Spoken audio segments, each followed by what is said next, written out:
Yo, what's up guys? It's your boy Patrick and I'm back with a sexy new haircut, and I got a video request from my boy Lunatic Man on a workout a boxer can do to increase his strength and stamina. So the first thing you should know is that when it comes to strength training and boxing, you should prioritize your lower body because that's what's going to keeping you safe and keeping you moving throughout the ring. So you really got to prioritize your leg strength as well as your lower back. Basically just heavy squats with heavy deadlifts. When it comes to the stamina side, a lot of what I do for stamina comes from this book called How to Be an Ass Whooping Boxer by a man named Champ Thomas. And if you don't know who Champ Thomas is, you should really look him up because he is one of the most interesting figures in boxing history and actually fought the greatest heavyweight of all time, Joe Louis, and dropped him with a left hook. Champ Thomas talks about a couple different ways of conditioning a boxer, but he basically had two main ways of conditioning a boxer. The first way is the lame answer, but it's running. Running is the end all and be all exercise for conditioning for any sport and so important for boxing. Your legs are basically what generate power for you, keep you safe with your head movement, because head movement isn't just moving your neck, it's actually moving your hips and bending at the legs, keeping you safe. And running is going to help condition your legs so you can be able to move around the ring faster, use your footwork efficiently. Champ Thomas advises that you should run at least 4 miles when you're doing your stamina training right in the morning. This is something that I really like to do just because when you wake up in the morning, running just helps energize you and it helps get you through your whole day. When you're running these 4 miles, you should keep in mind that you want to pace your running as if you're actually in a 12-round fight. And so the way that works is that you should be running about 70% speed at all times, and every 30 to 45 seconds you should just go into a full-on sprint for 5 to 7 seconds and then slow down back to the 70% running speed for about another 30 seconds to 1 minute. This mimics a real fight because most of the time you guys are just circling around the ring, just planning your next attack, followed by 5 to 7 seconds of brief moments of crazy tornado-like action. So your regular pace should be like this,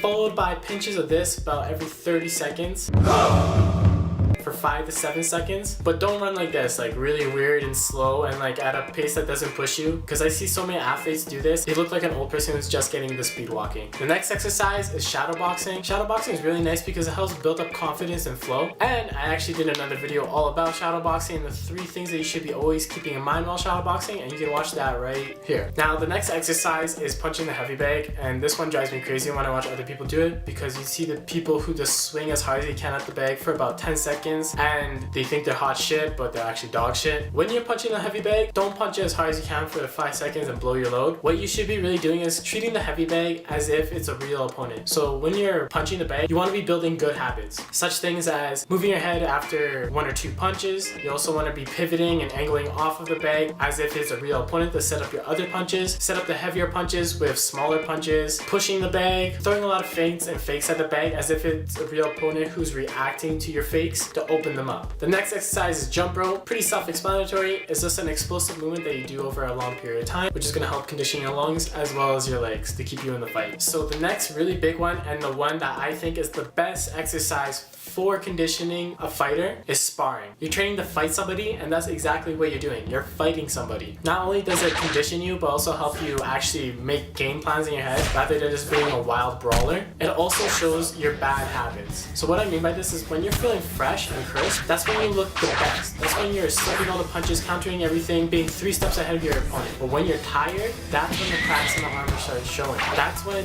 your bad habits start showing. When you're tired, your head movement isn't as crisp. You're always slipping to one side, your arms are dropping, your punches, you're leaning too much into them, they're coming slowly. You're bringing your arms back to your guard way too slow. Your reactions are slow. And when you're sparring, that's when you're going to start getting hit the most, when your bad habits are showing. But this is a good thing because this helps you recognize what your bad habits are. When you're tired and exhausted, you start slipping into one direction and your opponent starts nailing you on that one direction. That's a habit that you see and you can fix up. So you can replace that habit with a good habit. So next time you're exhausted, instead of slipping down to that one way, your head movement is still consistent and you're not slipping just into one predictable area. The more you spar, the more conditioned your body's going to get used to the movement of a fight. There's all this lateral movement, linear movement, head slipping, pushing, shoving, punching, keeping your arms up when you're too tired. And the more you condition your body, the more you can either A, hold off on the bad habits, or B, recognize your bad habits and fix them. Ideally, you either want to fix your bad habits when you're exhausted exhausted, or B, be able to condition yourself that you can go through the 12 rounds without showing the cracks in the armor. Your conditioning lasts so long that by the end of the 12 rounds, you're not slipping in a predictable way. Also remember, when you're sparring, please don't go 100% punching your partner. Go 100% on body shots, because that's also going to help you condition your midriff. Taking a body shot, because body shots are terrible. They take the life out of you during a fight. But don't go 100% on the headshots, because you don't want to have CTE by the end of the first round of sparring. Usually you want to go around 50 to 70% max power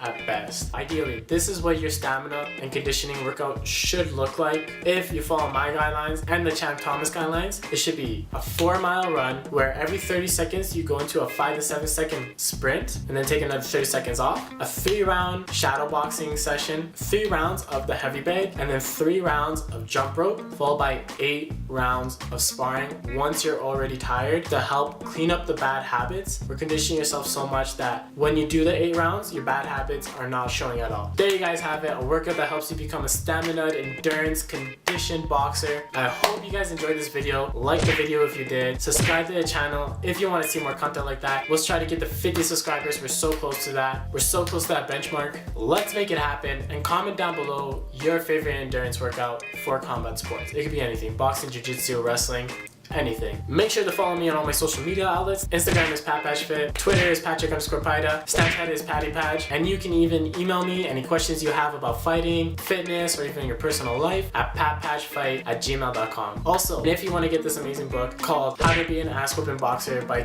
Champ Thomas, I'll leave a link down below for you guys so you can purchase it. Get your asses in the gym, start conditioning yourself, become a badass. I'll see you next week, guys. Peace.